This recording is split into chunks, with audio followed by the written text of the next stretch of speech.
Hey, I'm MIDJA. Now, have you ever found yourself in a situation where you've let someone down or you've hurt someone? Maybe they've taken something you've said out of context and you use the excuse of, well, hey, I'm sorry, but I didn't mean to hurt you. Now, I know I have, and so too have leaders that I've worked with. And when it's all gone pear-shaped in the office, they're like, well, I never intended this to happen. And often there is a mismatch between our intention and the impact that we actually have. And an example of this that I've seen many times is when a long-standing, well-respected, well-liked employee, and let's call him Joe, decides to resign and leave the organization. And then the leader has to decide how she is going to communicate and let the rest of the company know. Now, the leader's intention is to make people feel safe, for people not to panic or people not to second guess about the state of the organization and what's going on. So she wants to protect her people. So the decision she makes is that, you know what, we'll just let Joe go quietly and not communicate anything past Joe's immediate team. But what's the impact of this?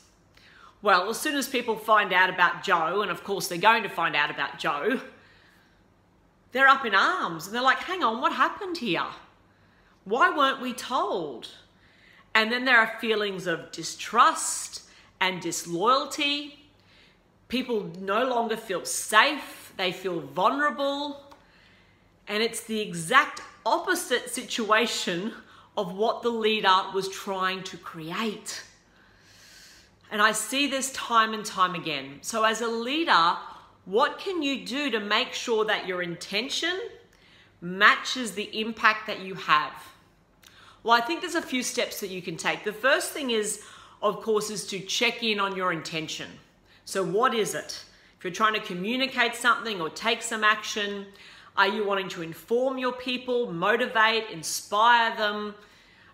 What is it that you're trying to do? What's your intention? Because most leaders that I work with, in fact, all leaders that I work with, they want to do the right thing by their people. They want the best for them. They want to inspire performance.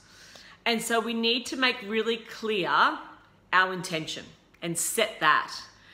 The second thing then to do is, once we have our intention, to think about all the options that are open to you.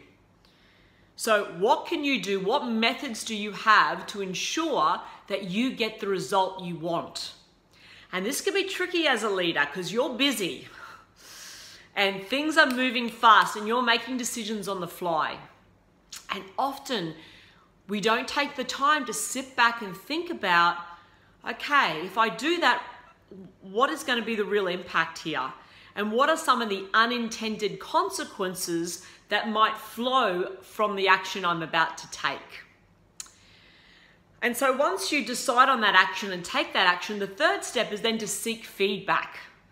So to actually go out and ask your people what they thought about that communication, that decision, that email. How are they feeling about it? What did they take away from it? And do they have any questions or concerns about it? Don't be afraid to go out there and ask. The next step is, if your communication, if your action didn't hit the mark, if you hurt someone, then apologize. Be the leader that's not afraid to apologize and say that you're sorry. And learn from that. And then finally, as a leader, you need to be continually building trust with your people. Because if you have high trust, if you have a real connection with your people, then if you stuff up every now and again, you know what? They're going to forgive you. And they're going to know that you had a really great intention, but the follow through just didn't hit the mark. I'm MIDJA. Bye guys.